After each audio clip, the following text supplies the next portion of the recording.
আসসালামু আলাইকুম ওয়া রাহমাতুল্লাহি ওয়া বারাকাতুহু। আমরা প্রতিদিনের মতো আজকেও চলে আসলাম আমাদের আরবি ক্লাসে, কোরআন শিক্ষা ক্লাস। কোরআন নাজিলের মাসে কোরআন শিখব শুদ্ধ করে। আজকে দেখতে দেখতে আমাদের আজকে 16 নম্বর ক্লাসে আমরা চলে আসছি। তো আপনারা আমাদের সঙ্গে ছিলেন, শুকরিয়া। এজন্য বাকি আরও কিছু ক্লাস বাকি আছে, আপনারা থাকবেন, আমি আশাবাদী। আমি ক্লাসটা একটু সবাই জয়েন করে ফেলেন। আমরা এখন পড়ছি নুন সাকিন ও তানবিনের প্রকার। নুন সাকিন ও তানবিনের প্রকারগুলো আমরা এখন পড়ছি। নুন সাকিন ও তানবিন 4 নিয়মে পড়তে হয়। 4টা নিয়ম ইজহার, ইকফা, ইদগাম, ইকলাব। অলরেডি আমরা পড়ে ফেলেছি 2টা নিয়ম। একটা ইজহার, মানে স্পষ্ট করে পড়া। দ্বিতীয়ত আমরা যেটা পড়েছিলাম সেটা 2 নম্বর আমরা যেটা পড়েছি সেটা ইকফা। ইকফা নাকের ভিতর লুকিয়ে গুন্না করে পড়া, অস্পষ্ট করে পড়া। ইকফার হরফ 15টি, সেটা আমরা শিখেছিলাম। আর আজকে আমরা শিখবো ইনশাআল্লাহ 3 নম্বরে যেটা আছে ঈদগাম। কিন্তু ঈদগামের মধ্যে আবার 2টা প্রকার আছে, আমরা জানি। ঈদগাম মানে মিলিয়ে পড়া, কিন্তু ঈদগামের প্রকার 2টি। একটা ঈদগাম বাগুন্না, একটা ঈদগাম বেগুন্না অথবা বেলাগুন্না, আমরা 2টাই বলতে পারি।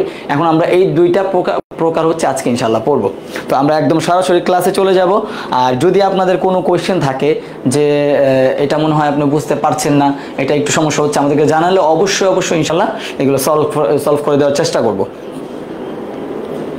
দেখতে দেখতে রমজানও শেষ হয়ে যাচ্ছে, আমাদের ক্লাসও শেষ হয়ে যাচ্ছে।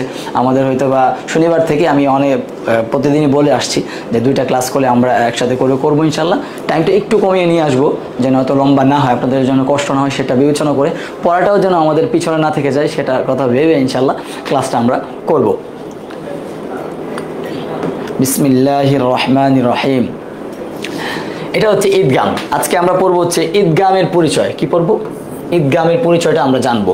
ঈদগাম মানে কি? ঈদগাম অর্থ মিলিয়ে পড়া, মিলানো, একটা সাথে একটাকে মিলানোকে ঈদগাম বলো। ঈদগামের প্রকার 2টি। ঈদগাম প্রকার কয়টি? 2টি। তারপর আছে ঈদগাম প্রকার 2টি কি? ঈদগামে বাগুন্না, এই যে এখানে। তারপর আছে ঈদগামে বেলাগুন্না আছে, আমরা চাইলে বেগুন্নাও বলতে পারবো। এখানে আমরা পড়বো এই প্রথম যে প্রকারটা আছে সেটা। প্রথম প্রকারটা কি আছে এখানে দেখেন। প্রথম প্রকারটা আছে ঈদগামে বাগুন্না। ঈদগাম বাগুন্না হরফ কয়টা আমরা জানি, যে গুন্নাটা আমরা পড়ছি এটা কিছু হরফ আছে নির্দিষ্ট। তারপর এটা প্রয়োগ করার যে নিয়মটা আছে সেটা আমরা পড়ি। তারপরে আমরা এখানে এগুলো প্রয়োগ করে একদম দেখায় দিই। আচ্ছা, তাহলে এখানে ঈদগামে বাগুন্না আমরা আজকে পড়ছি। ঈদগামের পরিচয়। ঈদগাম অর্থ মিলিয়ে পড়া। ঈদগাম 2 প্রকার, ঈদগামে বাগুন্না, ঈদগামে বেলাগুন্না। এটা নুন সাকিন ও তানবিন পড়ার 3য় নাম্বার নিয়ম এটা ঈদগাম। তাহলে এখানে ঈদগামের হরফ 4টি, ইয়া, মিম, ওয়াও, নুন। কি? ইয়া, মিম, ওয়াও, নুন। এই 4টি ঈদগামের হরফ। ইয়া, মিম, ওয়াও, নুন। তারপর আছে নুন সাকিন ও তানবিন। ইয়া, মিম, ওয়াও, নুন যদি আমরা জানি, নুন সাকিন ও তানবিনের নিয়ম যেহেতু আমরা পড়ছি, তার নুন সাকিন ও তানবিন অবশ্যই থাকবে। নুন সাকিন ও তানবিনের পরে ঈদগামে বাগুন্নার 4 হরফের যে কোনো একটি হরফ থাকলে বাগুন্নার হরফে তাসদিদ দিয়ে উক্ত নুন সাকিন ও তানবিনকে গুন্না সহ মিলিয়ে পড়তে হয়। বাগুন্নার হরফে তাসদিদ দিয়ে কেন বলছে? তাসদিদটা অনেক ক্ষেত্রে থাকে, আবার অনেক ক্ষেত্রে এটা থাকে না। যদি একটা আয়াত হয়, কিছু আয়াত এমন থাকবে, আমাদের আয়াতের উপর একটা ক্লাস আছে, যে পরের আয়াতের শুরুতেই দেখা যায় তাসদিদ আছে। এই তাসদিদ আপনি কিভাবে পড়বেন? কিংবা আপনি চাইলে আয়াতটা মিলায় পড়তে পারবেন। আমাদের ইচ্ছাধীন কিছু ওয়াকফ আছে, যে পাঠক যে আছে, যে তেলাওয়াতকারী ব্যক্তি অথবা যে হোক, সে চাইলে মিলায় পড়বে, চাইলে ছেড়ে দিবে। কারণ মিলায় পড়তে গেলে তখন বাগুন্নার হরফে তাসদিদটা দিতে হবে। এই জন্য এই কথাটা এখানে আসছে। তাহলে নুন সাকিন ও তানবিনের পরে ঈদগাম বাগুন্নার যে 4টি হরফ আছে, 4টি হরফ কি আমাদের মুখস্থ করতে হবে। ইয়া, মিম, ওয়াও, নুন। ইয়া, মিম, ওয়াও, নুন। এই 4টি হরফ। 4টি হরফ কি? ইয়া, মিম, ওয়াও, নুন। 4টি হরফ কি হবে? ইয়া, মিম, ওয়াও, নুন।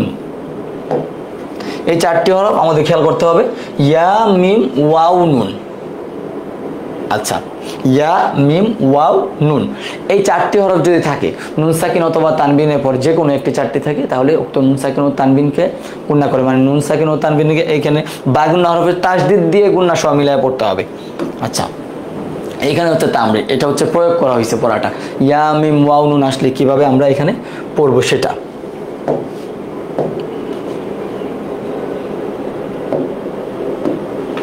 আচ্ছা, এখানে খয় ইয়া জবর খয়, এটা শুরুতে কিন্তু এখানে আসছে হচ্ছে, শুরুতে কি আসছে, এটা হচ্ছে লিনের হরফ, জবরের বাম পাশে জজম লাগিয়া খয়, র ইয়া দুই জবর রয়। এখানে দেখেন ইয়া মিম ওয়াও নুন, ইদগামের হরফ 4টি আমরা পড়েছি, ইয়া মিম ওয়াও নুন, ইয়া মিম ওয়াও নুন। এই যে আমি একটু লিখে রাখি এখানে, ইয়া মিম ওয়াও নুন, এই 4টা হরফের কোনো একটা হরফ আসলে হচ্ছে আমরা এখানে লিখে রাখছি যেন আমাদের বুঝতে সুবিধা হয় এখানে আছে কিনা। তাহলে তানবিন হচ্ছে 2 জবর 2, যে 2 পেশকে বলে। তানবিনের পরে ইয়া আছে, ইয়া কিন্তু এখানে আছে ইদগামে বাগুন হরফের মধ্যে, তাহলে গুণনাটা এখানে হবে খয় রয়।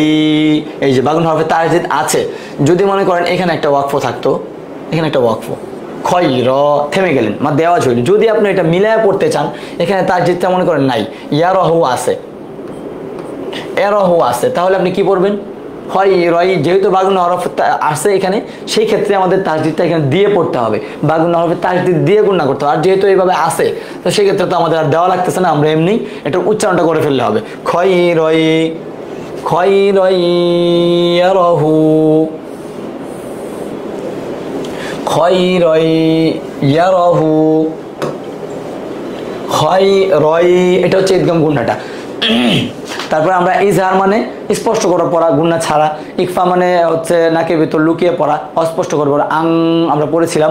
আর এখন ইদগামে বা গুণনাটা হচ্ছে খয় রয় রয়, এই যে থেমে, গুণনার পরিমাণটা কতটুকু হবে, 1 আলিফ পরিমাণ হবে গুণনার। তারপর আছে মিম নুন জবর মান হওয়ার কথা, কিন্তু এখানে দেখেন জজমুল হরফের পর তাসদিদুল হরফ আসছে, এটা আমাদের ক্লাসের শেষের অংশটাতে আছে।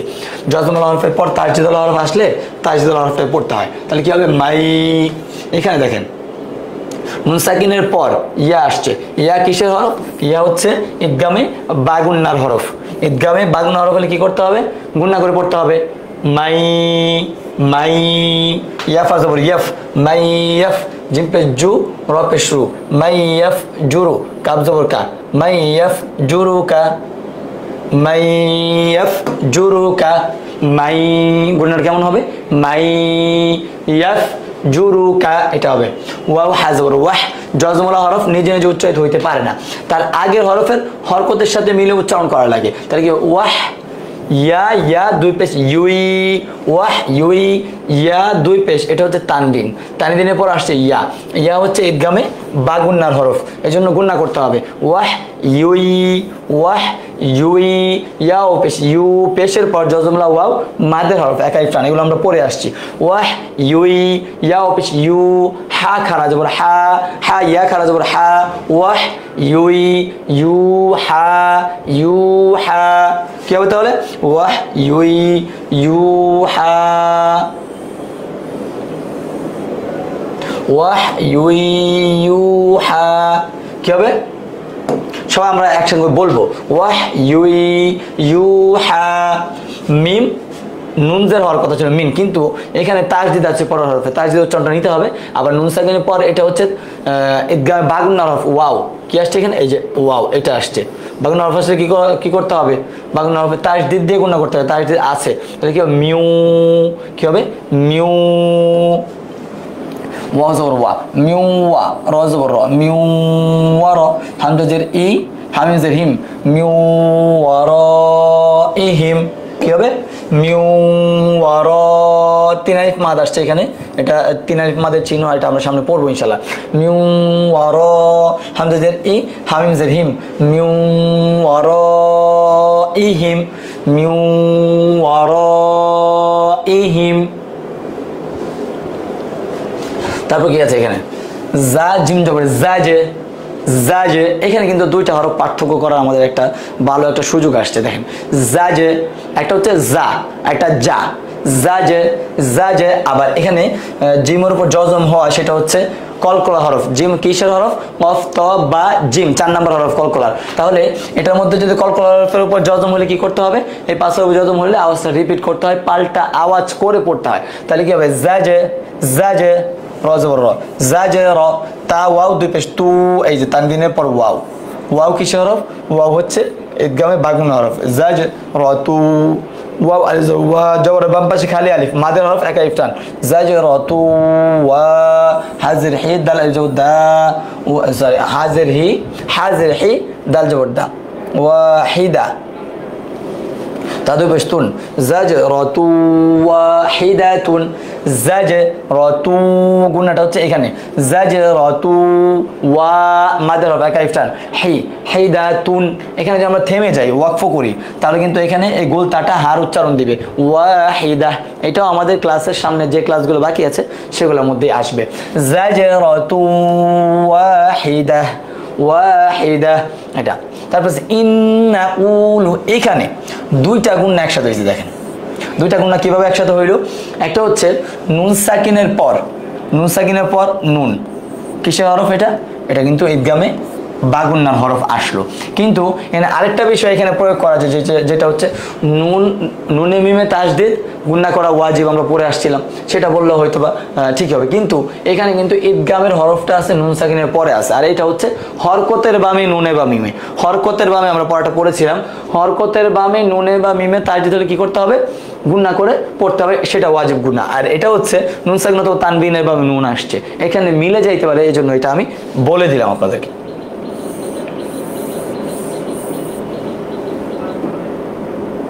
তাহলে কি হবে? এটা ইন না জবর নুন জবর না, ইন্না ওয়াও ওয়াও পেশ ও মাদের হরফ, পেশের পর জজমলা ওয়াও, ইন্নাকু লাম পেশ লু, ইন্নাকুলু, ইন্নাকুলু এটা হবে। তারপর কি আছে? আইন আলিফ জবর আ মাদের হরফ এক আলিফ টান, মিম জের মি, আমি লাম জবর লা, আমিলা তা দুই পেশ তুন। এখানে দেখেন এখানে তানবিনের পর নুন আসছে কিন্তু এখানে তাসদিদ নাই, আমাদের কি করতে হবে? তাসদিদে ওই যে বাগুন্নার হরফে তাসদিদ দিয়ে গুন্না সহ করতে হবে, সেটা এখানে আমরা তাসদিদ দেব। তাহলে কি হবে? আমিলাতুন নাসিবাতুন। কিন্তু আমরা যদি এখানে থেমে যাই নাসিবাহ এটা হয়ে যাবে আমিলাতুন নাসিবা। বুঝতে পেরেছেন? এখানে এটা হচ্ছে তানবিন, দুই জোর দুই বেশি কি বলে? তানবিন বলে। এই যে তানবিন, তানবিনের পর আসছে নুন। নুন কিসের হরফ? এই যে নুন হচ্ছে ঈদগামে বাগুন্নার হরফ, এটা আমরা দেখেছি।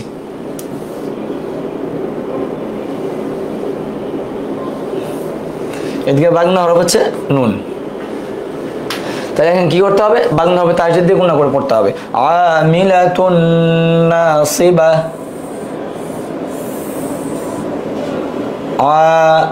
মিলাতুন নাসিবা, নাসিবা নাসিবাতুন হবে বানান করলে। যদি এখানে আমরা ওয়াকফটা করি, যে ওয়াকফর ক্ষেত্রে এমন থাকে অনেক ক্ষেত্রে, আবার এখানে ওয়াকফর ক্ষেত্রে আবার এমন থাকবে, আইন থাকে, গইন থাকে, জিম থাকবে, অনেকগুলো হরফ দিয়ে ওয়াকফ থাকে। শুধু এখানে দেখা যায় শুধু একটা আইন রইল, কিংবা শুধু একটা ত থাকলো ওয়াকফের জায়গায়, কিংবা শুধু একটা মিম থাকলো। এগুলো এক একটা ওয়াকফের একটা নাম আছে, কাজ আছে, এটা মোটামুটি আমি আপনাদেরকে বলে দিব। তারপর আছে মিম নুনজের মিন, তারপর আছে হচ্ছে মিম। মিম কিসের হরফ? এই যে আমরা জানি মিম হচ্ছে এখানে ঈদগামের হরফ, ঈদগামে বাগুন্নার হরফ। তাহলে কি হলো? মিনের জায়গা হবে মিম, মিম মিম জবর মা সিন জবর সা, মিম মাসা দাল দুই দিন, মিম মাসা দিন, মিম মাসা দিন কি হবে? মিম মাসা দিন। থেমে গেলে মিম মাসাদ, মিম মাসাদ এটা হবে। তারপর আছে মিম নুনজের মিন আছে, নুন সাকিনের পর এখানে নুন আসছে, নুন কিসের হরফ? ঈদগামের হরফ। তাহলে এখানে আমাদের তাসদিদ দিয়ে গুণনা করতে হবে, মিন নিয়ামাতি, মিন নিয়ামাতি, মিন নিয়ামাতি এটা হবে।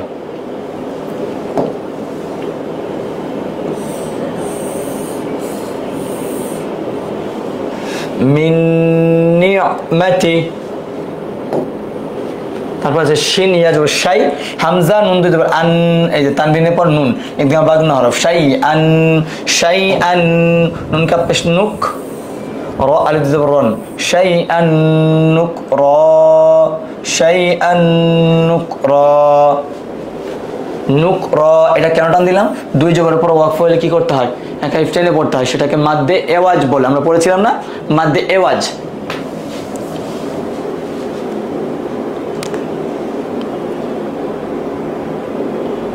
আচ্ছা, এটা হচ্ছে মাদ্দে এওয়াজ বলে আমরা এটা পড়ছি, এটা মাদ্দে এওয়াজ। কিন্তু আমাদের এইখানে এই ক্লাসে ফোকাস করার বিষয় কি, সেটা হচ্ছে ঈদগামে বাগুন্না যেটা আছে নুন সাকিন ও তানবিনের পর। ঈদগামে বাগুন্নার যে 4টি হরফ আছে, বাগুন্নার হরফে তাজদিদ দিয়ে গুন্না করে পড়তে হবে যদি নুন সাকিন অথবা তানবিনের পর আসে তাহলে। আচ্ছা, পরেরটা কি আছে আমরা দেখি।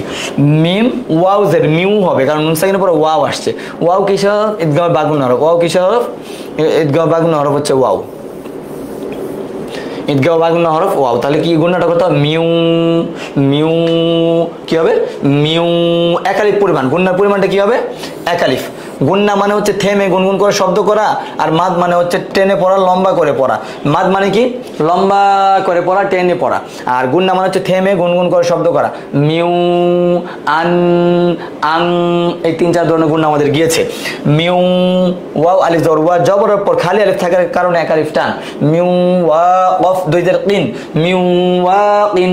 যদি আমরা এখানে ওয়াকফ করতে চাই মিউ ওয়া, তখন এটা আবার হয়ে যাবে কলকলা হরফ, কারণ কফ ত বা জিন্দাল এই 5 হরফে জজম হইলে কলকলা। যেই হরফে আমরা থামবো সাধারণত সেই হরফে জজম দিতে হয়। মিউ ওয়া ক, মিউ ওয়া ক, এটা হবে। তারপর আছে খয় আজবর খয়, রা ওয়াও দুই পেশ রু, খয় রু। এই যে এটা হচ্ছে তানবিন, 2 জবর 2 পেশকে তানবিন বলে। তানবিনের পর আসছে ওয়াও। ওয়াও হচ্ছে আমরা জানি ওয়াও হচ্ছে ঈদগামের একটা হরফ। 4টা হরফের মধ্যে একটা হরফ হচ্ছে ঈদগাম বাগুন্নার। খয় রু, ওয়াও জবর ওয়া, খয় রু ওয়া। হামজা বা জবর আব, কফ খারা জবর ক, কফ ইয়া খারা জবর ক, আব ক। খয়রু ওয়া আব, কলকলা হরফ। কলকলা মানে আওয়াজ রিপিট। খয়রু ওয়া আব, কফ ইয়া খারা জবর ক। আমরা বলতে পারি এটা কেন আসছে, এটাও আমাদের সামনে ক্লাসে ইনশাআল্লাহ আলোচনা করা হবে। খয়রু ওয়া আব ক, খয়রু, মূল গুণটা আমাদের এখানে। খয়রু ওয়া আব ক, ওয়া আব ক। তারপর আছে মিম নুন জের মিন, নুন সাকিনের পর নুন আসছে। নুন কিসের হরফ? নুন হচ্ছে ঈদগামে বাগুন্না হরফ। নুনও হচ্ছে ঈদগামে বাগুন্না হরফ। মিন, নুন জবর না, বা ইয়াজের বি, ইয়াজের ইন, মিন নাবিয়িন। কি হবে? মিন নাবিয়িন। মিন, গুণাটা এখানে, মিন নাবিয়িন। নাবিয়িন তাজদীদ হরফ 2বার, তো এই জন্য এই তাজদীদ হরফটা আগে বার সাথে মিলে বি, তারপর নিজ হরকতের সাথে ইয়াজের ইন, মিন নাবিয়িন। তারপর আছে হামজা ইয়া জবর আই হবে, কারণ নুন সাকিনের পর ইয়া আছে। ইয়া হচ্ছে ঈদগামে বাগুন্নার হরফ। ইয়া কিসের হরফ? ঈদগামে বাগুন্নার হরফ। 4টা হরফের মধ্যে একটা হচ্ছে ইয়া। ইয়া মিম ওয়াও নুন, ইয়া মিম ওয়াও নুন, ইয়া মিম ওয়াও নুন।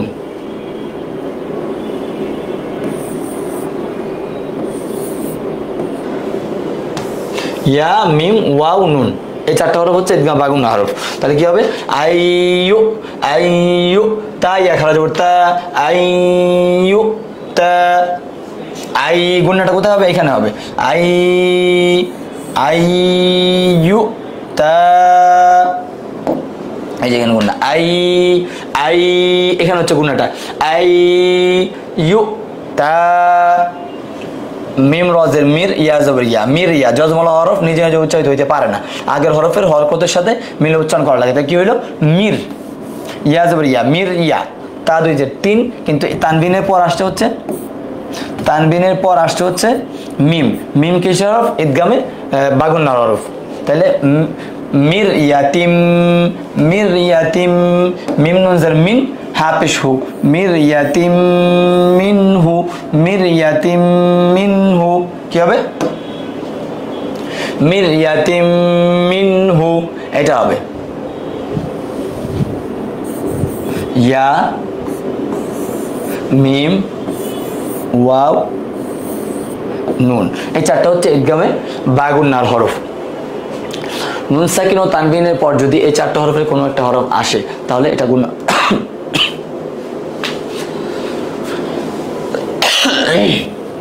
নুন সাকিন ও তানবিনের পর যদি এই 4টা হরফের ঈদগামে বাগুন্নার যে নির্দিষ্ট 4টা হরফ আছে কোনো একটা আসে, তাহলে বাগুন্না হরফের তাসদিদ দিয়ে প্রয়োজনে গুণনা করে পড়তে হবে। আচ্ছা, তারপর আমরা যাচ্ছি হচ্ছে পরে ঈদগাম আমরা পড়ছিলাম হচ্ছে দুই প্রকার, ঈদগামে বা গুন্না, ঈদগামে বেলা গুন্না অথবা বেগুন্না বলা যায়, মানে গুন্না ছাড়া। ঈদগাম বেলা গুন্নার পরিচয় কি? ঈদগাম বেলা গুন্না হচ্ছে হরফ হচ্ছে দুইটি। কয়টি? ঈদগাম বেলা গুন্না হরফ হচ্ছে দুইটি। বেলাগুন্না হরফ দুইটি, র এবং লাম।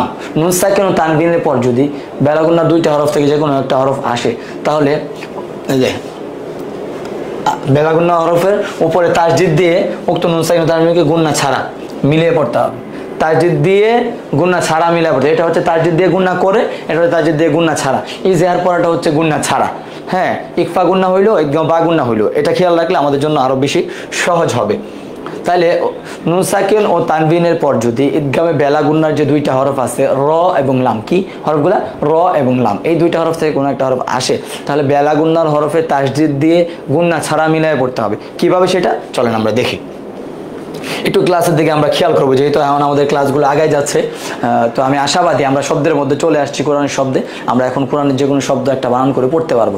মোটামুটি আমাদের সবগুলা বিষয় প্রয়োগ করা হয়ে গেছে, আমাদের বাকি আছে হচ্ছে মিম সাকিন, এটাও আমাদের চলে আসবে ইনশাল্লাহ। তাহলে এখানে হচ্ছে প্রথমে কি আছে? গয়েন জবর গ, ফা ওয়াও পেশ, ফু, গফু মাদের হরফ হয়েছে পেশের পর জজমুলা ওয়াও থাকার কারণে। গফু র, র দুই জবর রর, গফু রর। আমি আজকে বলে গিয়েছি হচ্ছে আমার ফোনের রিংটোন বন্ধ করতে, ফোন চলে আসছে। আচ্ছা,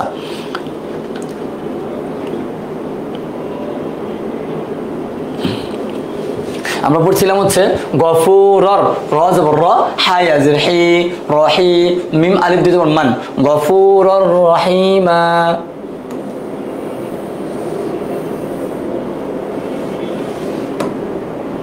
কি হবে এটা? কিভাবে হবে আমি বোঝাচ্ছি, দেখেন। গফুর, এই যে তানবিনের পর আসছে র, র এবং লাম দুইটা হরফ শুধু, এই যে র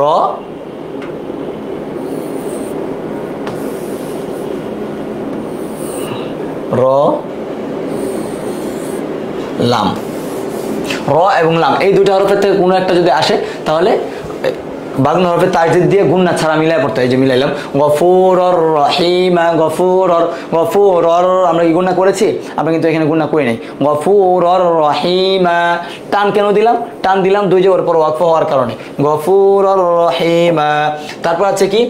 আইন ইয়াজির আই, এটা হচ্ছে মাদের হরফ, আই শিন জবর শা, আইশা, তা র দুই জের তীর, আইশা তীর। কি হবে? আইশা তীর। র আলিফ জবর র, এক আলিফ টান। এই যে এটাই কিন্তু তানবিনের পর ইয়া র আসছে। র এবং লাম হচ্ছে কিসের হরফ? র এবং লাম হচ্ছে ঈদগামে বেলা গুন্না হরফ, র এবং লাম। তাহলে কি হলো? ঈশাতির র, রাদিয়াতিন। কিন্তু আমরা বানান এখানে যদি ছেড়ে দেই পড়াটা, ওয়াকফের আকারে পড়ি, তাহলে ঈশাতির, ঈশাতির রাদিয়া, আইন ইয়াজির ই মাদের হরফ, এক আলিফ টান, ই শিন জবর শা, ঈশা, তা র দুই জের তীর, বেলা গুন্না হরফ আসছে। ঈশাতির র আলিফ জবর, র জবর উপর খালি আলিফ আসছে, এক আলিফ টান, ঈশাতির র দজ্জের দুই, ইয়া জবর ইয়া, তা দুই জের তিন, ঈশাতির রাদিয়াহ, ঈশাতির রাদিয়াহ। এটা হবে।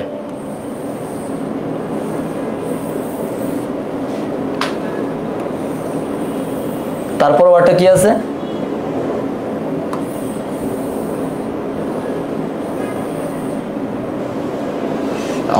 ঈশাতির রাদিয়াহ, এটা আমরা বললাম। তারপরটা আছে হচ্ছে হামজা লাম জবর আল, জজমুল হরফের পর তাসদীদ হরফ আসছে, কিন্তু এটা নুন সাকিনের পর লাম আসছে। একটু খেয়াল করেন, লাম, লাম থাকলে কি হবে? লাম হচ্ছে ঈদগামে বেলা গুন্নার হরফ, তাহলে তাসদীদ দিয়ে গুন্না ছাড়া কিন্তু আমাদের পড়তে হবে। আল্লাহ, আল্লাহ, হামজা জের এই, লাম খারা জবর লা, খারা জবর খারা জবর উল্টা পেশ হলে এক আলিফ টেনে পড়তে হয়। আল্লাহ ইলাহা, আল্লাহ ইলাহা, এটা হবে।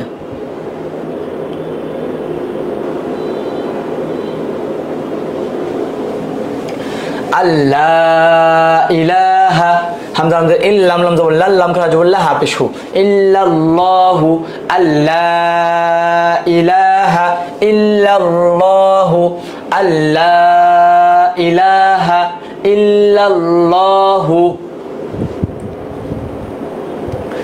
রাজাজের রিজ, কফ লাম দুই জবর কল, রিজ কল। এখানে দেখেন এই যে তানবিনের পর আসছে লাম, লাম কিসের হরফ? ঈদগামে বেলাগুন্নার হরফ। রিজ কল লাম জাউল্লা রিজ কল্লা কাপমি বেশ কুম রিজ কল্লাকুম কি হবে রিজ কল্লাকুম রিজ কল্লাকুম গুন্না ছাড়া স্পষ্ট রিজ গুন্না ছাড়া মিলাই পড়লাম রিজ কল্লাকুম রিজ কল্লাকুম। তারপর হচ্ছে ওয়াও ইয়া জবর ওয়াই জবরের পর জজমলা ইয়া কিসের হরফ লিনের হরফ তাহলে কি হবে ওয়াই লাম লাম দুবেশ লুল ওয়াই লুল লাম জিল্লি ওয়াই লুল্লি কাফ লাম পেশ কুল লাম জিল্লি কুল্লি ওয়াই লুল্লি কুল্লি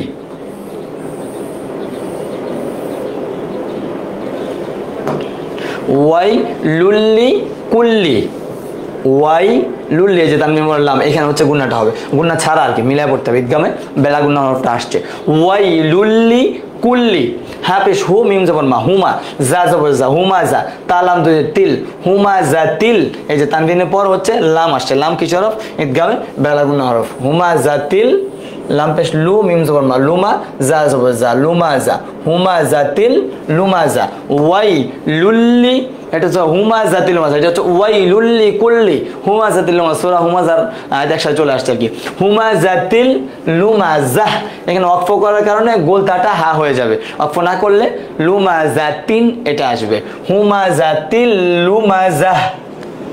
তারপর আছে হচ্ছে মিম পেশ মু হামিম জবর হাম মুহাম মিম জবর মা মুহাম্মা দাল র দুই পেশ দূর মুহাম্মাদুর কি হবে মুহাম্মাদুর র জবর র এই যে এখানে তানবিনের পর র এটা একদম বেলা গুন্না হরফ মুহাম্মাদুর র জবর র সিন হবে সু রসু রসু লাম পেশলু মুহাম্মাদুর রসুলু মুহাম্মাদুর রসুলু এটা হবে কিন্তু আমরা যদি এখানে থেমে যাই মুহাম্মাদুর রসুল এটা হবে মুহাম্মাদুর রসুল।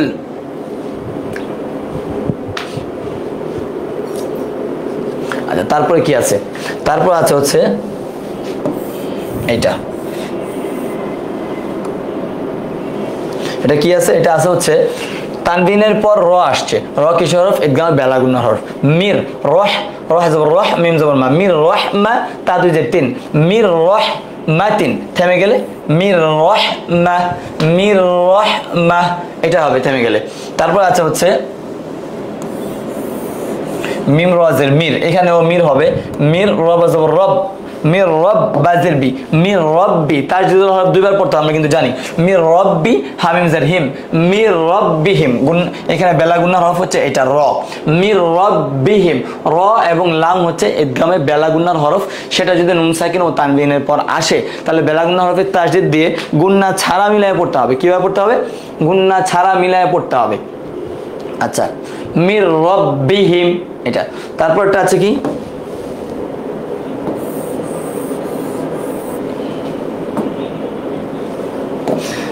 হামজাদের এই লাম খারা জবর লা ইলা কি হবে ইলা খারা জবর কারণে একালিফ টান আমরা জানি খারা জবর উল্টা পিছলে কি করতে হয় একালিফ টেনে পড়তে হয় ইলা হা লাম দিতে জবর হাল এই যে এখানে তানবিনের পর লাম আসছে ইলা হাল লাম জবর লা কদ দাল জবর কদ ইলা হাল লা কদ এখানে দালের উপর জজম থাকার কারণে এটা হচ্ছে কলকলা হরফ তাহলে কি হবে ইলাহাল লাকদ এটা হবে এখানে হচ্ছে বেলা গুন্নার হরফ লাম জবর লা হামজা লাম জের ইল লা ইল লাম মিম জবর লাম লা ইল্লাম কি হবে লা ইল্লাম এখানে কি তানবিনের পর লাম আসছে লামটা হচ্ছে ঈদগামে বেলা গুন্নার হরফ তাহলে এখানে গুন্না ছাড়া বেলা গুন্না হবে তাসদীদ দিয়ে গুন্না ছাড়া মিলায় পড়তে হবে লা ইল্লাম এটা আপনারা বুঝতে পারছেন কি আমাদের ক্লাসগুলো এগুলো একটু আমাদেরকে জানাবেন। আচ্ছা আমি হচ্ছে কি ক্লাসের মধ্যে থেকে অনেক সময় অনেকের কমেন্ট করেন আপনারা আমি অ্যান্সারগুলো দিই না ইনশাল্লাহ ক্লাস শেষ করে অ্যান্সারগুলো দিব ক্লাসের মাঝখানে দিলে দেখা যাবে যে পড়ার মধ্যে একটা গতি থাকে এটা একটু হয় এই জন্য আমি দিই না ঠিক আছে সবাই সালাম দিচ্ছেন এটা হচ্ছে একটা বড় কথা সালাম উত্তর দেওয়াটা খুব জরুরি বাকি এইভাবে সালাম দিয়ে প্রত্যেকটা সালামের যদি আমি উত্তর দিতে থাকি আমার মনে হয় যে আমাদের ক্লাসের ভালো একটা ব্যাঘাত ঘটবে আর কি এই জন্য তারপর ওয়ালাইকুম আসসালাম সবাইকে একবারে বলে দিলাম। তারপর আমরা এখন পড়ছি হচ্ছে জজমলা হরফের পর তাসদীদ হলে জজমলা হরফ পড়া যায় না আমরা যেটা অলরেডি আমি কিন্তু মোটামুটি একটা ক্লাস করলে যেগুলো পড়ে আসছি সেগুলো বলার চেষ্টা করি, যেগুলো সামনে পড়বো সেগুলো আমি আপনাদেরকে একটু মার্ক করে দিই যে এটা কিন্তু সামনে আসবে। তো এই কথাটাও বলেছিলাম, জজমুল হরফের পরে যে তাজদিদুল হরফ পড়তে হয় না, কিংবা তাজদিদুল হরফ পড়তে হয়, জজমুল হরফটা বাদ দিতে হয়, সেটাও সামনে আসবে। আর উপরেও আমাদের আসছে এটা, এই যে এখানে আমরা দেখেছিলাম, দেখেন জজমুল হরফের পর তাজদিদুল হরফ আসছে, আমরা সেটা বললাম। এইখানে আরো কয়েকটা পড়েছি আমরা, আর কোথায় আছে এই মুহূর্তে চোখে পড়ছে না, এই যে এখানে। আচ্ছা, তারপরে আমি এটা বলি, জজমলা হরফের পর একদম পাশাপাশি যদি আসে, দেখেন এটা জজমলা হরফ নুন, তারপরে তাজদিদুল হরফ। এখন আমরা নুন পড়াটা বাদ দিয়ে পড়বো হচ্ছে তাজদিদের সাথে মিলে উচ্চারণটা করব। হ্যাঁ, তাহলে আমরা এখান থেকে পড়ে আসি। হামজা জালজের ইজ, ইদ, হামজা জবর আই, ইজ আই, ইয়া দাল জবর ইয়া, ইয়া দাল জবর হওয়ার কথা ছিল কিন্তু ইয়াতে জজম, দালে জজম, তার মধ্যে হচ্ছে তাসদিদ। তাহলে আমাদের এই নিয়ম অনুযায়ী আমরা জজম হরফটাকে বাদ দিলাম, তাহলে এটা উচ্চারণটা কি হবে? ইজ আই ইয়াত, আই ইয়াত তুকা, ইজ আই ইয়াত তুকা কি হবে? ইজ আই ইয়াত তুকা হবে, ইজ আই ইয়াত তুকা এটা হবে, ইজ আই ইয়াতুকা। আমরা কিন্তু এই দালটাকে বাদ দিলাম, কারণ এটা জজমুল হরফের পরেই এখানে তাসদিদুল হরফ আছে, তা এই জন্য তাটা আমি মিলাই বললাম ইজ আইয়াতুকা। না বুঝলে বলবেন। হামজা শিন জবর আশ, হা তা জবর হবে, কারণ দালের মধ্যে জজম আছে। জজমুল হরফের পর তাসদিদুল হরফ আসলে তাসদিদুল হরফটা পড়তে হবে, এটা পড়তে হবে আমাদের, ঠিক আছে? এই জন্য আমরা এটা পড়ছি। আশ হাত, আশ হাত তাপেশ তু, হাইম পেশ হুম, আশ হাত তু হুম, আশ হাত তু হুম কি হবে? আশ হাত তু হুম। তারপর এখানে আছে জজমুল হরফের পর তাসদিদুল হরফ, দেখেন মিন হওয়ার কথা ছিল, হবে মির, মিম রজের মির, রহ জবর রহ, মির রহ, মিম জবর মা, মির রহ মা, তা দুইজের তিন, মির রহ মা তিন। যদি আমরা এখানে থেমে যাই কি হবে? মির রহ মা, গোল তাটা হা হয়ে যাবে, মির রহ মা, এটা হবে। এখন আমরা আজকে আমাদের এখন ক্লাস চলছে হচ্ছে নুন সাকিন ও তানবিনের যে 4টা নিয়ম আছে সেই নিয়মের উপর। আমরা আজকে 3য় নিয়মটা আলহামদুলিল্লাহ পড়ে ফেলেছি, তারপর আমাদের 4র্থ নিয়ম আসবে, তারপরে পর্যায়ক্রমে হয়তো আমাদের মিম সাকিন কিংবা মাদ এগুলো অ্যাড হবে, বাকি যে প্রকারগুলো আছে। এখন আমরা বললাম হচ্ছে আজকে নুন সাকিন ও তানবিনের যে 3 নাম্বার যে নিয়মটা আছে ঈদগাম, ঈদগাম আবার 2 প্রকার, ঈদগামে বা গুন্না, ঈদগামে বেলা গুন্না। তো নুন সাকিন ও তানবিনের পর যদি ঈদগাম বা গুন্না হরফ আবার 4টি, ইয়া মিম ওয়াও নুন, এই 4টা হরফের মধ্যে কোনো একটা যদি নুন সাকিন ও তানবিনের পর আসে, তাহলে উক্ত নুন সাকিন ও তানবিনের উপর কি করতে হবে? বা গুন্নার হরফে তাসদিদ দিয়ে গুন্না সহ মিলায় পড়তে হবে। তারপর আমরা পড়লাম, এখন যেটা প্রয়োগ করে দেখালাম সেটা হচ্ছে ঈদগাম বেলা গুন্না। বেলা গুন্না হচ্ছে উইদাউট গুন্না, মানে গুন্না ছাড়া। নুন সাকিন ও তানবিনের পর যদি ঈদগামে বেলা গুন্নার যে 2টা হরফ আছে র এবং লাম, এদের কোনো একটা হরফ আসে, তাহলে বেলা গুন্না হরফে তাসদিদ দিতে হবে, তাসদিদ দিয়ে গুন্না ছাড়া পড়তে হবে। হ্যাঁ, এটা আমরা পড়লাম। তারপরে এখানে আমরা আরেকটা হিডিং দিয়ে যে পড়াটা আমরা পড়লাম সেটা হচ্ছে জজমলা হরফের পর যদি তাসদিদুল হরফ আসে পাশাপাশি, তাহলে জজমলা হরফের উচ্চারণটা পড়বো না, আমরা তাসদিদের উচ্চারণটা করতে হবে, জজমলা হরফ পড়া যায় না তাহলে। হ্যাঁ, তারপরে আমাদের কি আছে আমরা একটু সেদিকে যাই। আর আপনারা কেমন বুঝতে পারছেন আমাদের ক্লাসগুলো একটু জানাবেন। আমি আশাবাদী, আমি আসলে আমার সর্বোচ্চটা দেওয়ার চেষ্টা করছি যে আপনারা যেন বুঝতে পারেন। এখন বোঝাটা হচ্ছে কিনা সেটা আপনারা বললেই হবে, পূর্ণতা হবে আর কি বিষয়টা।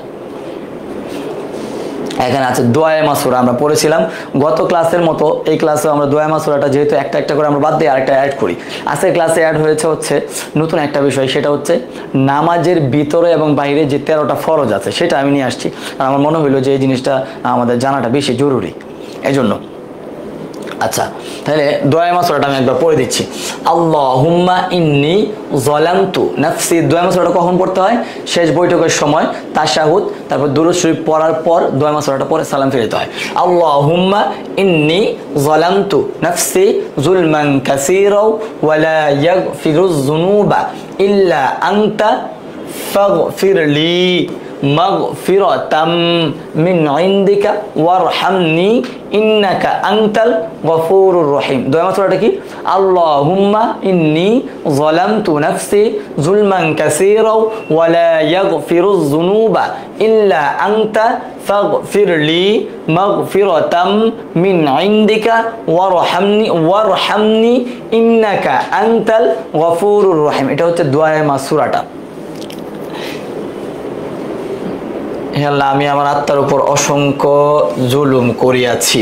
কেমন জুলুম, কার আত্মার উপর কে করেছেন সে নিজেই ভালো জানে সবচেয়ে। আচ্ছা, এবং তুমি ব্যতীত পাপসমূহ ক্ষমা করিবার আর কেউ নাই, অতএব আমাকে ক্ষমা করো তোমার নিজের পক্ষ হইতে এবং আমাকে দয়া করো, নিশ্চয়ই তুমি ক্ষমাশীল দয়াবান।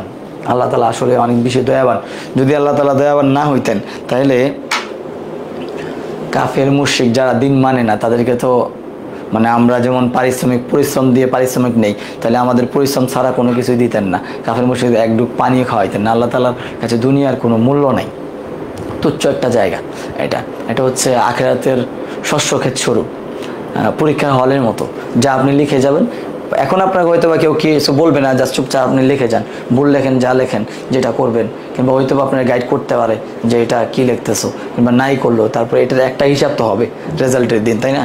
সেটা এখন আমাদের বুঝতে কিন্তু অনেক ইজি হয়ে যায় সব কিছু। আচ্ছা, তারপরে যেটা নিয়ে আসি সেটা হচ্ছে দেখেন সালামের বিষয়টা বলছিলাম। আসসালামু আলাইকুম, অনেক মানুষ আমি খেয়াল করছি যে বয়স হয়ে গিয়েছে অনেক, কিন্তু সালামটা শুদ্ধ করা হয় না। আসসালামু আলাইকুম, হ্যাঁ, সালামু আলাইকুম না, আসসালামু আলাইকুম। আসসালামু আলাইকুম ওয়া রাহমাতুল্লাহ, নামাজের সালামটা যেটা আছে আসসালামু আলাইকুম ওয়া রাহমাতুল্লাহ, আসসালামু আলাইকুম ওয়া রাহমাতুল্লাহ, এটা সালাম ফেরাবো। তারপর হচ্ছে সালাম ফেরানোর পর ওই যে মাথায় হাত দিয়ে অনেক সময় আমরা দেখি কে যেন কি পরে ফিস করে সবাই, এটা বলে হচ্ছে আস্তাগফিরুল্লাহ আস্তাগফিরুল্লাহ আস্তাগফিরুল্লাহ, মানে হচ্ছে আল্লাহ তাআলার নিকট মাপ চাওয়া, ক্ষমা চাওয়া। আমাদের তো অনেক ভুল, সবসময় আল্লাহ তাআলার কাছে দুরূদ পড়লে, ইস্তেগফার পড়লে আল্লাহ তাআলা খুশি হন, মাপ চাইলে। হযরত মুহাম্মদ সাল্লাল্লাহু আলাইহি ওয়াসাল্লামও অনেক ইস্তেগফার পড়তেন। এখন আমরা পড়বো নামাজের ভিতরে এবং বাহিরে ফরজ কাজ কয়টি? 13টি। নামাজের ভিতরে এবং বাইরে 13 ফরজ, এইভাবে হেডিং দেওয়া আছে বইয়ের মধ্যে। আমরা একটু সংযোজন বিয়োজন, কিন্তু মূল জায়গায় কিন্তু আমরা কোনো সংযোজন বিয়োজন করি না। এটা আবার আপনারা অন্যভাবে কেউ নিয়েন না। দেখা যায় মনে করেন কিছু থাকে, একটু মনে হয় যে এই কথাটা আমরা যদি এইভাবে উপস্থাপন করি আপনাদের সামনে, কথার অর্থ সেম এরকম, কিন্তু অর্থ পাল্টায় যায়, বিষয় পাল্টায় ফেলি, এমন কোনো বিষয় কিন্তু আমরা চেঞ্জ করি না। এমন দেখি যে নামাজের ভিতরে এবং বাহিরে ফরজ কাজ 13টি, নামাজের ভিতরে এবং বাহিরে 13 ফরজ ছিল। এটা হচ্ছে আমরা করলাম। নামাজের বাইরে কয় ফরজ? 7 ফরজ। ফরজ কাজ 7টি, নামাজের ভিতরে কয়টি? 7টি। প্রথমে কি আছে? প্রথমে আছে হচ্ছে শরীর পাক। নামাজ পড়তে গেলে শরীরটা অবশ্যই পাক হইতে হবে। তারপর আছে, এগুলো হচ্ছে ফরজ। আর ফরজের বিষয়টা হচ্ছে এমন, যদি কোনো কারণে আপনার কোনো ফরজ তরক হয়ে গিয়ে থাকে, ভুলে হোক যেইভাবে হোক, নামাজটা আপনার রিপিট করা লাগবে, নামাজ হবে না। আচ্ছা, তারপর আছে কাপড় পাক, যে কাপড়টা পরে পরবেন সেটা পাক হওয়া চাই। নামাজের জায়গা পাক, যে জায়গায় নামাজ পড়বেন সেই জায়গাটা পাক হওয়া চাই। সতর ডাকা, এখানে সতর ডাকার যে বিষয়টা, এখানে আমি একটু কথা বলি, এটা নিয়ে কথা আছে। এটা নিয়ে কি কথা আছে বলেন তো? সতর ডাকা নিয়ে অনেক কথা। সতর হচ্ছে শরীরকে বলা হয়, শরীর ঢেকে নামাজ পড়তে হবে। এখন সেটা পুরুষদের ক্ষেত্রে যেমন তেমন, মহিলাদের ক্ষেত্রে বিশেষ করে আমাদের মা বোন যারা পর্দার আড়ালে যারা বাসায় নামাজ পড়েন, তাদের ক্ষেত্রে এই ত্রুটি বিচ্ছেদগুলো হয়। সেটা আমি আমার চোখে আমার পরিবারের সাথে মিলিয়ে, কিংবা যারা কথা বলে তাদের সাথে মিলিয়ে আমি এটা এই জায়গাটা বলতেছি আপনাদেরকে। সেটা কি হয়, এই যে মনে করেন আপনার জামাটা যদি এতটুকু হয়, আপনি যারা মহিলা যারা আছেন তাদের কথা বলতেছি, ফিমেল যারা আছেন, এতটুকু আপনার হাতে জামা হইল, আপনার সতর কতটুকু সেটা আগে জানতে হবে। সতর হচ্ছে নামাজের জন্য মুখ এতটুকু, হাতের কবজি আর পায়ের পাতাগুলো খোলা থাকবে, এটা হচ্ছে সতর। এখন আপনি যদি মনে করেন এতটুকু একটা হাতার জামা পরলেন, হ্যাঁ, এতটুকু হাতের জামা পরে একটা উড়না পেঁচা নামাজ পড়ে। সাধারণত উড়নাগুলো এখন কেমন হয়, এখন সেজদা দিতে গেলে, রুকু দিতে গেলে হাতাটা এখান থেকে বের হইলো, কিংবা সেজদা দিতে গেলে হাতটা একটু বের হইলো, তখন কিন্তু 3 তাসবিহ পরিমাণ সময় যদি সতর খুলে থাকে তাহলে কী হবে? নামাজ ভেঙে যাবে। এটা খেয়াল রাখা আছে। এই জন্য অবশ্যই যদি হাতা ছোট থাকে বড় হিজাব পরে নেবেন, হাত বাইরে বের করার দরকার নাই। এটা হচ্ছে সতর্কতামূলক। আর পুরুষদের ক্ষেত্রে বেশি যেটা আছে, আপনারা যারা পুরুষ আছেন, যারা জিন্স প্যান্ট পরেন কিংবা টাইট প্যান্ট পরা হয়, তারা নামাজে গেলে অনেক সময় দেখা যায় কি, আপনি নামাজে গিয়ে রুকুতে গেছেন, আপনার পিছন দিক দিয়ে একটু অংশ বের হয়ে গেছে, যে নাভি থেকে হাঁটুর নিচ পর্যন্ত পুরুষের সতর, তাহলে নাভির নিচে আপনার দেখা যায় একদম পিছনের অংশটা বের হয়ে গেছে, সেজদায় গেলে দেখা যায় আরও বের হয়ে গেছে। কারণ আপনি তো আপনার মতো নামাজ পড়েন, পিছনে কিন্তু আরেকজন আছে নামাজ পড়তেছে, তার নামাজে ডিস্টার্ব হচ্ছে, কিংবা আপনার সতর খুলে যাচ্ছে। তার যদি নামাজে ডিস্টার্ব না হয়, তারপরেও কিন্তু আপনার সতর খুলে যাচ্ছে, 3 তাসবিহ পরিমাণ খুলে থাকলে কিন্তু আপনার নামাজ এখানে তরক হয়ে যাবে, নামাজ ভেঙে যাবে, আবার নামাজ পড়তে হবে। এই বিষয়টা খেয়াল রাখা আছে। মহিলাদের জন্য অবশ্যই বড় হিজাব পরে নামাজ পড়বেন, সতর্কতামূলক যেটা আছে। আর পুরুষদের জন্য অবশ্যই এটা, যদি আপনি প্যান্টই পরেন তাহলে লম্বা পাঞ্জাবি পরে যান, লম্বা টি শার্ট পরেন, তাইলে হইল। আচ্ছা, এই বিষয়টা গেল 17 বিষয়। তার কেবলামুখী হওয়া, হ্যাঁ, এটা হচ্ছে কেবলামুখী হওয়া। ওয়াক্তমতো নামাজ পড়া, ওয়াক্তমতো নামাজ আদায় করা। ওয়াক্তমতো মানে যেই ওয়াক্তের নামাজ সেই ওয়াক্তে আদায় করা, সেটা নিয়ত করা। এই যে নিয়তের যে বিষয়টা আছে, এখানে হচ্ছে আরেকটা বিষয় আছে, নিয়ত। অনেকে অনেক ধরনের কথা আপনাদেরকে বলবে নিয়ত নিয়ে, আসলে বিষয়টা কি?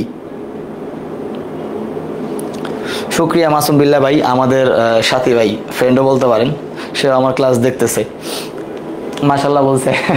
শুক্রিয়া ভাই। আচ্ছা, এখানে আমাদের হচ্ছে নিয়ত করা। নিয়ত করা কি?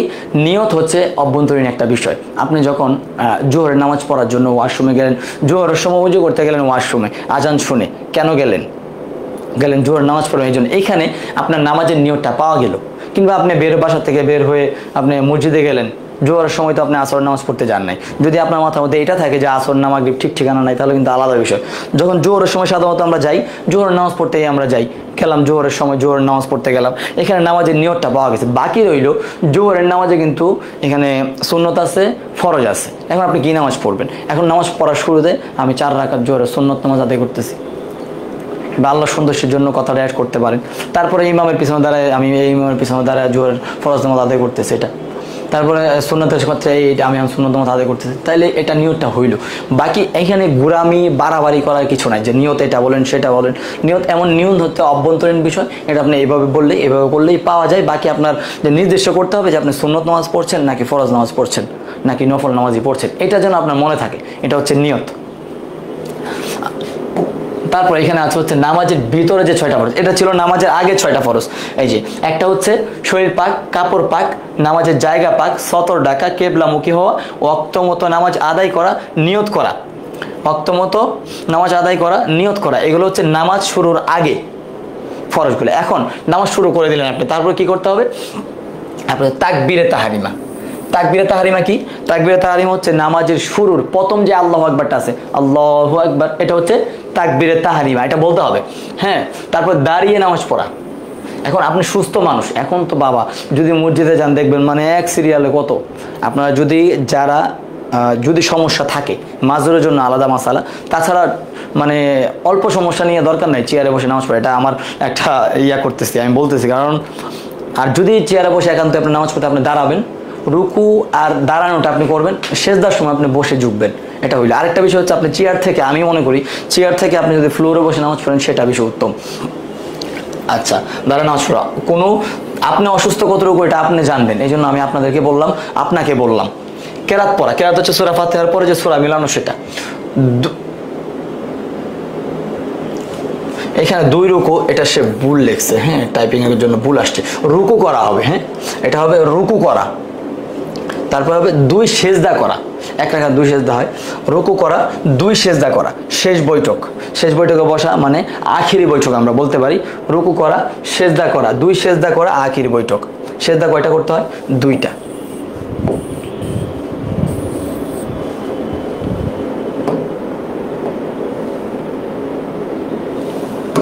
এই যে শেষ বৈঠক, এটা হচ্ছে মোটামুটি কি? তাকবীরে তাহরিমা বলা, দাঁড়িয়ে নামাজ আদায় করা, কেরাত পড়া, রুকু করা, 2 সেজদা করা, শেষ বৈঠক মানে আখিরি বৈঠকও আমরা বলতে পারি এখানে। আচ্ছা, এটা গেল নামাজের ভিতরে এবং বাইরের ফরজগুলা। তারপরে এখানে আছে হচ্ছে হাদিস শরীফ। আমাদের ক্লাস অনুযায়ী হাদিসের নাম্বার আমি বলেছিলাম যে আমাদের এই নাম্বারটা কিন্তু মূলত ক্লাস যেই কয়টা যাচ্ছে এই কয়টা হাদিস আমরা নিচ্ছি, সেই হিসাবে হচ্ছে হাদিসটা 16 নাম্বার। বাল্লিগু ক্বালা নবী সাল্লাল্লাহু আলাইহি ওয়াসাল্লাম বাল্লিগু আন্নি ওয়ালাউ আয়াহ। বাল্লিগু আন্নি ওয়ালাউ আয়াহ। বাল্লিগু আন্নি ওয়ালাউ আয়াহ, এটা হবে কি? আমার পক্ষ থেকে একটি বাণী হইলেও পৌঁছায় দাও। রাসূল সাল্লাল্লাহু আলাইহি ওয়াসাল্লাম যেগুলো বলেছে এখান থেকে একটা হইলো যেন আমরা পৌঁছায় দিই। হ্যাঁ, পৌঁছানোর পরে যে প্রতিক্রিয়া থাকবে, এই প্রতিক্রিয়া দেখলে আপনি বুঝতে পারবেন যে আসলে বিষয়টা কি, সে আপনার কথা কতটুকু নিতে পারতেছে। আপনার জায়গা থেকে দাওয়াত পৌঁছায় নাই এমন মানুষ থাকলে তো মুশকিল। আমরা মুসলমান হিসেবে মুসলমানদের একটা হক আছে, প্রতিবেশীর হক আছে, এমন আছে আমরা তাদেরকে দাওয়াত দিব, আমরা তাদেরকে ভালো কথাগুলা বলবো। এখন এখানে ভালো কথার ক্ষেত্রে আরেকটা বিষয় আছে। মনে করেন আপনি যদি একটা কথা বলেন, এই আপনি কি এটা করেন নাকি আমারে বলতে আসছেন, এটা একটা কথা, এটা একটা লজিক আছে, আবার এটা লজিক ছাড়াও হইতে পারে। এখন দেখেন, আমি যে বয়সে আছে, আমার ছোট ভাই কিংবা আমার ছেলে মেয়ে যারা আছে, আমি যেই কাজগুলো করতেছি নেগেটিভ আমি জানি, কিংবা আপনারা যারা আছেন, যদি উদাহরণের ক্ষেত্রে বলি, স্মোকিং করতেছেন, আপনি কি চাবেন যে আপনার ছেলে স্মোকিং করুক? কেন আপনি তো করতেছেন, তারপরেও চাবেন না। এই জন্য যদি কেউ আপনাদের কোনো কথা বলে, তুলনা না করে যদি কথাটা ভালো হয়, হ্যাঁ কথাটা শরীয়তের বাইরে না হয়, তাহলে মানার চেষ্টা করি আমরা, তাহলে আমাদের জন্য ফায়দা হবে। আচ্ছা, তারপরে একটা মাসনুন দোয়া। মাসনুন দোয়া হচ্ছে বৃষ্টির সময় নিম্ন দোয়া পড়া। এখন বৃষ্টি হচ্ছে রহমত, বৃষ্টি হচ্ছে আবার গজবের মধ্যে পড়ে যায়। আমরা জানি শিলা বৃষ্টি থাকে, অনেক ধরনের বজ্রপাত যেগুলো হয় সেগুলো কিন্তু খুব ভয়ঙ্কর পরিস্থিতি আমাদের মধ্যে সৃষ্টি করে দেয়। তাহলে কি হবে? আল্লাহুম্মা সয়িবান নাফিয়া, আল্লাহুম্মা সয়িবান নাফিয়া। অর্থ কি? হে আল্লাহ উপকারী বৃষ্টি দান করুন, উপকারী বৃষ্টি বর্ষণ করুন, উপকারী বৃষ্টি বর্ষণ করুন। হে আল্লাহ উপকারী বৃষ্টি বর্ষণ করুন। উপকারী বৃষ্টি যদি হালকা বৃষ্টি হয় তাহলে সবার ভালো লাগে, ফসলের উপকার হয়। আর যদি শিলা বৃষ্টি হলে অনেক সমস্যা হয় না। এই জন্য দেখা যায় আল্লাহ তাআলার কাছে সব ক্ষেত্রে আমরা দোয়া করতে পারি। আর আমরা মুসলমান, সেই জায়গা থেকে আমরা যদি একটু সুন্নত মতো চলাফেরা করি, রাসূল সাল্লাল্লাহু আলাইহি সাল্লামের জীবন হচ্ছে আমাদের জন্য উত্তম আদর্শ। আমরা অবশ্যই সবাই ওনার একটা জীবনী আমরা পড়বো। সেই ক্ষেত্রে যদি আপনারা আমার কাছ থেকে পরামর্শ চান, তাহলে আর রাহিকুল মাখতুম এটা আপনাদের লিস্টের ফার্স্টের তালিকায় ফার্স্টে রাখতে পারেন এটা। তাছাড়া ওনার অনেক জীবনী আছে, একটা জীবনী অবশ্যই আমরা মুসলমান হিসেবে আমাদের পড়া উচিত। তো সেই ক্ষেত্রে ওনার তরিকা অনুযায়ী, যদি ওনার দেখানো রাস্তা অনুযায়ী যদি আমরা চলতে পারি, তাহলে আমাদের জীবনটা সাকসেসফুল হবে।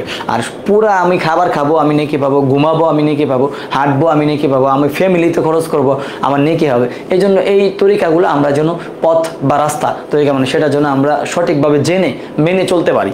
আর আমাদের রমজানগুলো চলে যাচ্ছে, আমরা রমজানের বাকি রমজান রোজাগুলো যেন ঠিক মতো আদায় করতে পারি, তারা এগুলো আদায় করতে পারি। আল্লাহ তাআলার কাছে তৌফিক চাই আমরা সবাই। আর সবাই সবার জন্য অবশ্যই দোয়া করব। আর আপনারা সবাই ভালো থাকবেন, সুস্থ থাকবেন। দেখা হবে ইনশাআল্লাহ আগামী ক্লাসে। আসসালামু আলাইকুম ওয়া রাহমাতুল্লাহি ওয়া বারাকাতুহু।